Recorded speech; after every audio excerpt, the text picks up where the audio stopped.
All right, what is going on, everybody? Christian Bronner here, and today I'm just coming at you with a little video about talk music. Now, I know there's a ton of videos out here on talk music, and I just wanted to come on here and just give my little spin on it. Now, by no means am I a professional, but I do minister music at a church, and I have learned a couple of things over the course of time of talk music and just what you can be playing, at least as a piano player in the background, and little things that you can do to just, soak the atmosphere, or maybe, just accompany somebody's voice and things like that. So, first things first is, if there's one tip that I would give, is that there is a such thing as doing too much.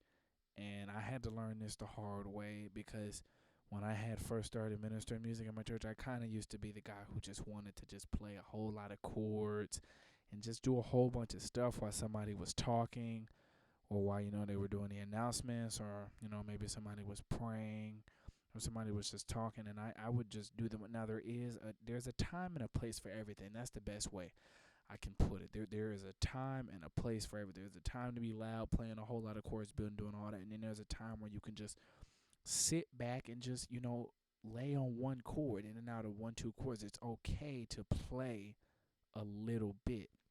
It's not necessarily how much you play that makes you sound good, but what you play. So some of the things that I'll do, for example, and it's something that I very recently have picked up on, and it's really, really, really simple, but I think it sounds so nice in the context of, let's say somebody is like speaking, and like you need to be hearing what they're saying. It's all about context. So let's say the pastor gets up, or let's say somebody in the crowd gets up, and they're on stage, and they're, giving, let's say they're doing testimonies, and the atmosphere is down, and you don't want to be distracting as a musician, and you just want to just soak behind it. One thing that I do all the time now, if somebody is talking and they need to be heard, I want them to be the center of attention. Let's say we're in the key of I'll just say we're in the key of C sharp, okay? So, and that's another thing, the pad. I have on some strings right now, but depending on what board you're using, I'm pretty sure if you're watching this video and you're looking at talk music, more than likely you want talk music because you're playing in a live setting. Definitely in a worship experience, man, pads and strings, they can do wonders for you. I would highly recommend you have a pad on behind you. I know that, shout out to worship tutorials. No, this video is not sponsored. I bought a whole bunch of pads from them, and you just, drop them in whatever you play your stuff out of, and they just kind of soak in one key, and you kind of just can be,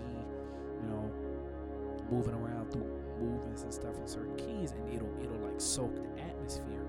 You don't even necessarily have to have the pad coming from your direct board if you wanted to, do something else with your sounds on it. But, layering your piano with pads or strings and stuff like that just does wonders.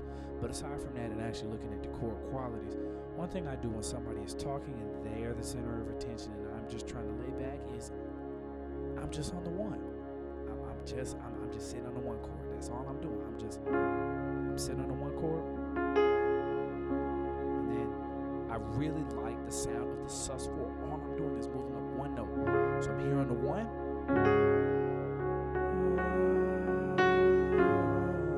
and it makes a world of a difference. I know that is so simple, and you honestly probably won't see that on most of the channels.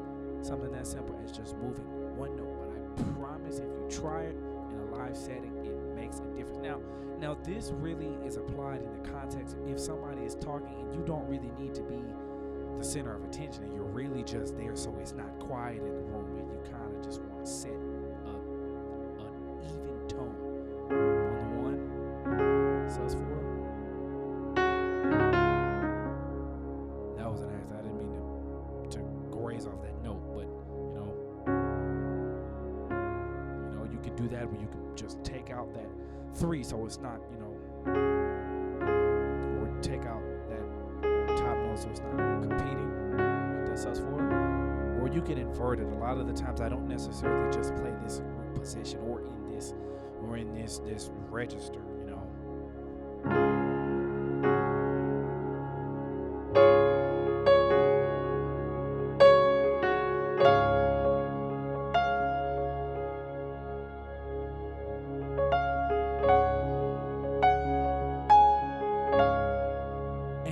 stuff like that, just sitting on the one, because I've learned that when you start to change chords, it changes the atmosphere. And if you really like how it feels in the room, just stay on one chord. It doesn't even necessarily have to be the one.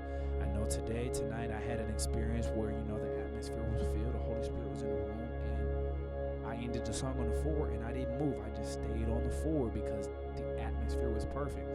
And there's one thing that I learned, that once you start to change that bass line, you change the atmosphere. And let's say you don't necessarily know which chords to go for or go to from wherever you're at, where you like atmosphere, and you don't want to mess anything up, just stay right where you are. It's okay to play a little. Trust me, it will make you feel better, and it will also make the people in the crowd feel better, in case you're one of those people like how I used to be, where you can be too distracted by doing too much. Okay, another thing, now we got, sitting on the one out the way. The one is a good place. sus4, then we go sus2. All right, you have the one. Another and honestly, while we're still talking about the one thing that I learned, I was taught by my good cousin, Luis, is while you're on the one in your left hand, and this is it's all about context. What I'm about to show you, this context applies when, let's say, somebody's coming up on stage and it's a triumphant moment, a big moment. You can stay on the one, but instead of just sitting on the one, you just play the other chords in the scale. So all you do,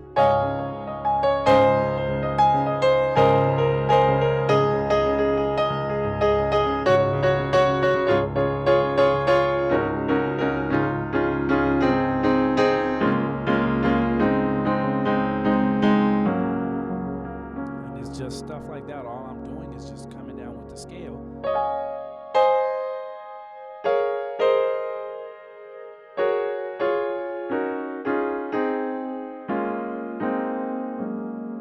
And that's really, really triumphant. When you're building on the one.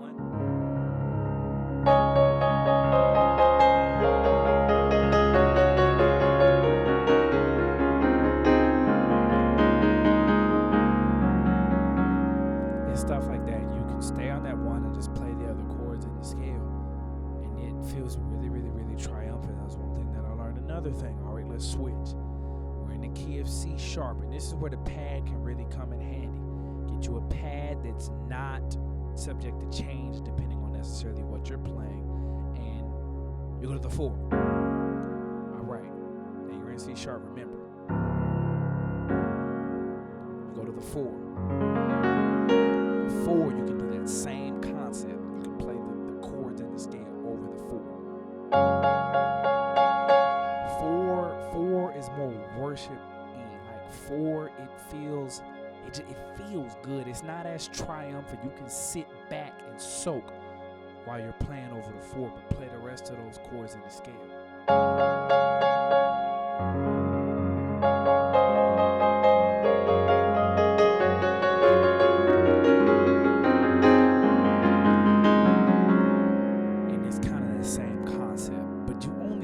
Those things when it's loud or you want to fill up the room. All right, another thing that I have learned, I used to do this a lot more in the beginning. I don't really do this as much now, but you have certain progressions that you can simply just learn, and depending on the mood that you want to set, you can go through certain progressions. So one thing, if it's kind of happy in the room and you want it to stay happy and bright, you can simply just only play the major chords, which you have a couple of options. All right, so you have the 1.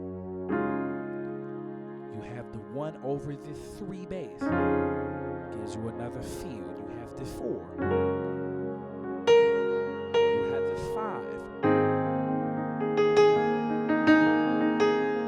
have the 5 over 7.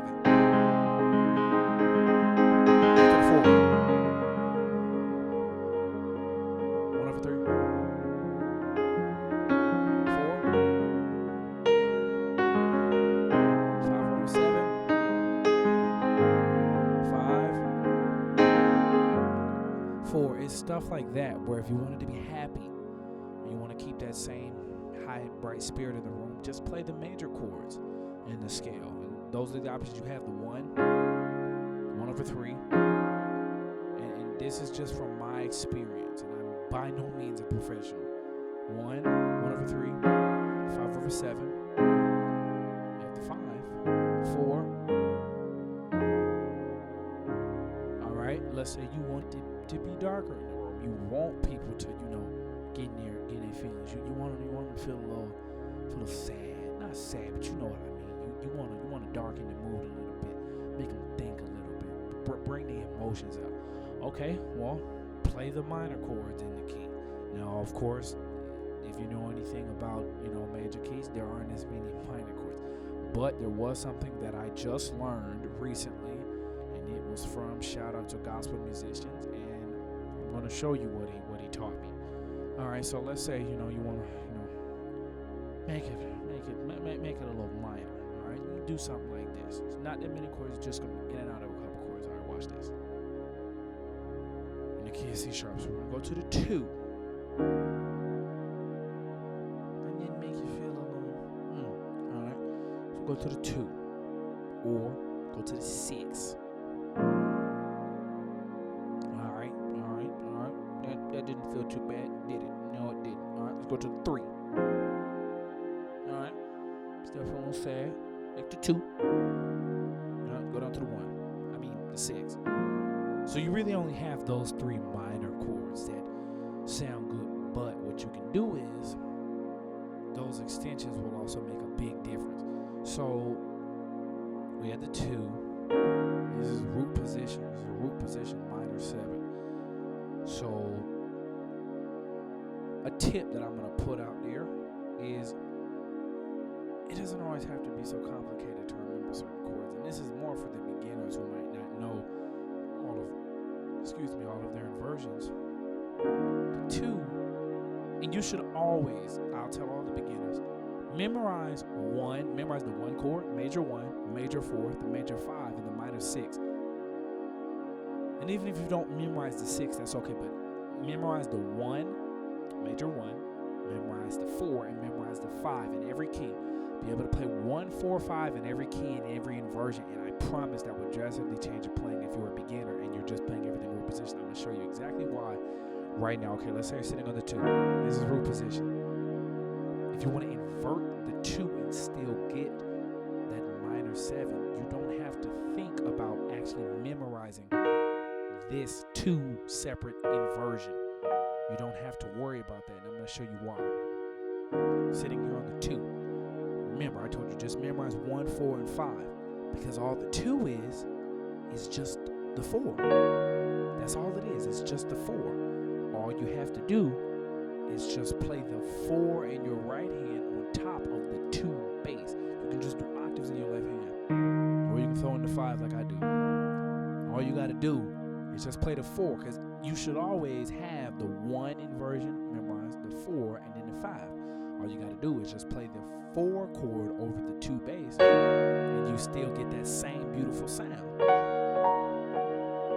Bam. All right, let's do this 6. All right, this is root position. All you have to do for the 6 is just play a 1 chord on top of the 6. Bam, there you go. You have a minor 6 chord.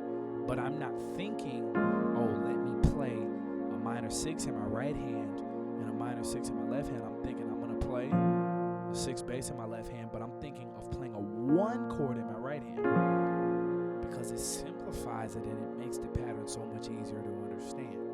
Let's do the minor 3. All right, this is a minor 3 right here. It's the same exact thing. All the minor 3 is the minor 3 is just the 5. Same exact thing. Let me play the 5 in root position. It's the same thing. If you want to play a 2 chord, all you have to do is play the 4 in your right hand. If you want to play a 6, minor 6, all you got to do is play a 1 in your right hand. If you want to play a minor 3, all you got to do is just play the 5 over it. And I know that's a tip that I haven't seen out there. Maybe somebody did put that in the video, but that was just a tip for me that just simplified my playing drastically when you're trying to learn all your chords. You don't have to learn the 2, the minor 3, or the minor 6 individually. All you have to learn is the 1, 4, and the 5. And as long as you play the bass in your left hand, they all collide together. So back to the talk music idea. Sorry about that deviation, but that might help somebody, because I definitely wish I knew that, when I had first started out playing. So minor, got the 2, sweet little 2, got the 3, and we got the 6. Now, gospel musicians kind of said it as, take me higher, you want to change the atmosphere, but you still wanted to feel minor. Now, in this context, more than likely, it would be you going from a happier feeling then to more of a sad or more grasp you in minor type emotional feel from a major. So, playing all the happy chords.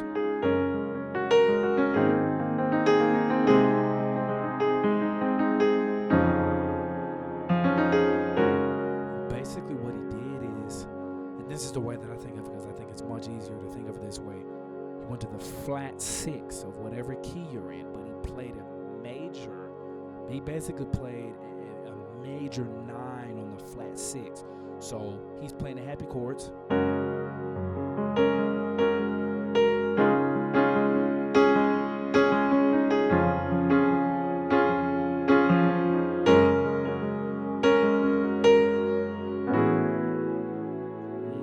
You like that, didn't you? Yeah. And it completely changed the atmosphere. Let's say somebody's talking about something happy, and the Lord said everything was good and everything that was made was good. But then the storm came and blew it all away. And that was basically what gospel musicians had showed me, and I thought it was amazing. I'd never seen anybody talk about something like that. It was so cool. Shout out to gospel musicians. And basically, he went to the flat 6, even though he kind of described it a little bit differently, but I think it's much easier to remember as you just go to the flat 6 and play a major chord. I feel like even if maybe you just play a regular major chord, it'll still sound good. Let's see. Yeah, it still sounds nice. Sounds way better with those extensions in it, but hey, it still sounds nice. Alright, so that's one chord he went to. It was the flat 6, but then he also did it on the flat 3. So that would also be like an E major 9.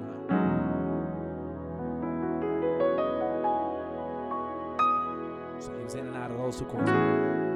Flat 6, flat 3, and then to bring it back into the home key and to still retain that feeling is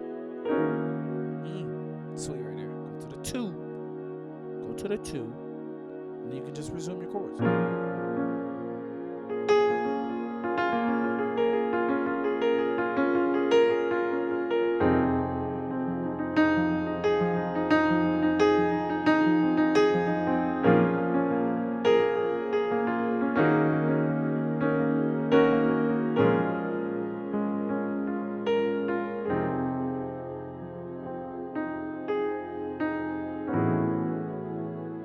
Changes the whole atmosphere right there.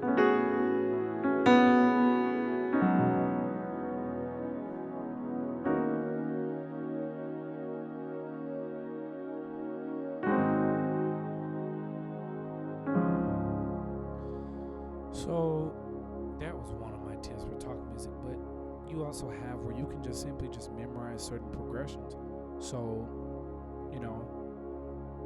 in each progression, honestly, it conveys a different message, and it conveys different emotions and brings things out of people that you wouldn't know. So I'll just go through a couple of them, and you decide how they feel. All right, so I'll just go through a number of them, and whatever note. Let me go ahead and give you the scale. 1, 2, 3, 4, 5, 6, 7, 1. And whatever note you see on the screen that's in my left hand. So let's say, for example, this chord. Yes, I'm playing a ton of notes, but if you look up at the screen, you'll see that the lowest note, that's my root note. I'm always going to have the root note at the bottom. So you'll know that you see that it's an F sharp major. You'll know that whatever chord quality there is, it's built upon that lowest note. So I'm not going to call out the numbers for these, but whatever that lowest note is, you'll know within the scale. I'm on the 4 right now because you see that's the 4th tone in this key. Alright, so I'm on the 4, so I'm going to give you a couple progressions and you tell me how they feel. And you can use some of these, and just play around with them, and you can combine them all together and you can make you some great talk music. I'm not going to be doing any advanced chords because I don't really do a lot of that stuff because I'm still learning myself. I do it in songs, but outside of a song context and just what somebody's talking, I tend to stick within just the regular, just major, minor chords. So here we go.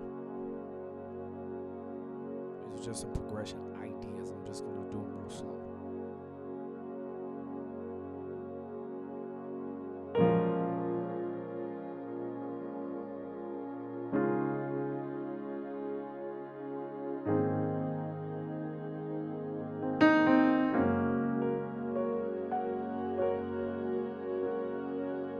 All right, that was 6, 1, 5, 4. All right, go do another one. Starting on the 6. Go back to the 1. And this time we're gonna go 4, 5. That one's a little bit more triumphant. All right. 6, 4.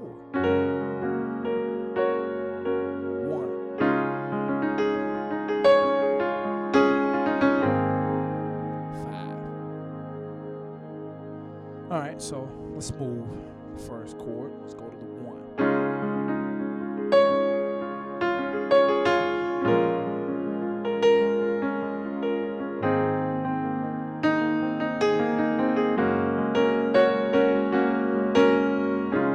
Good old 1, 6, 4, 5 works every time. 4.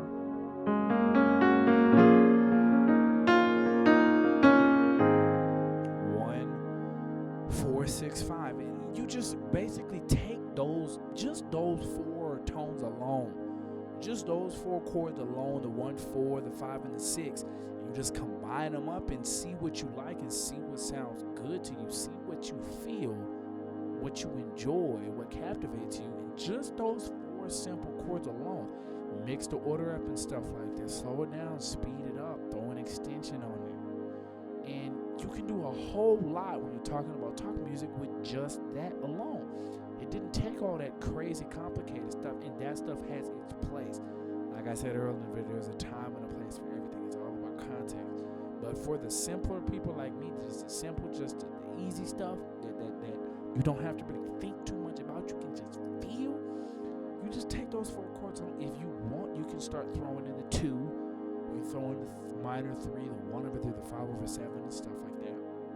And you can just combine it all up and just have fun with it. But you just take these chords just within the key. You don't have to do anything extra. The major 1, the minor 2, the minor 3, but also you also have the 1 over 3. You have the 4. You have the 5. You have the 6. You have the 5 over 7. And then you're back to the 1. Just take those chords and just make progressions and swap the order around and do stuff like that. And just be creative and have fun. And you do that and you can come up with some great talk music stuff. And for those little like melodic lines and runs that people be doing, typically those come from the key. And they're just randomizing the notes around in the key. I mean, one thing you could do is you could take something as simple as the pentatonic, which is just, so wherever the 1, 2, 3, 5, 6, 1.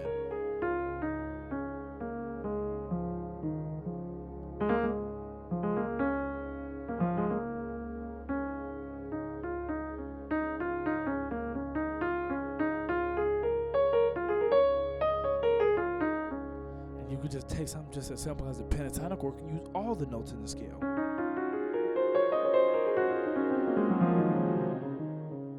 And you do stuff like that, and you just have fun and just create and improvise where you're doing talk music. But it's all about context experience is your best teacher. I'm just here to just give you a little bit of the knowledge that I have, and you can just, have fun. Just have fun with music and communicate the messages that you want to get across with it. All right, that'll be it for this video. If you guys like stuff like this, go ahead and let me know down in the comments. If you enjoyed it, anything else you'd like me to post, go ahead and let me know that as well, and I'll check it out and see if I can get it done. All right, thank you for stopping by, and I hope you enjoyed this video.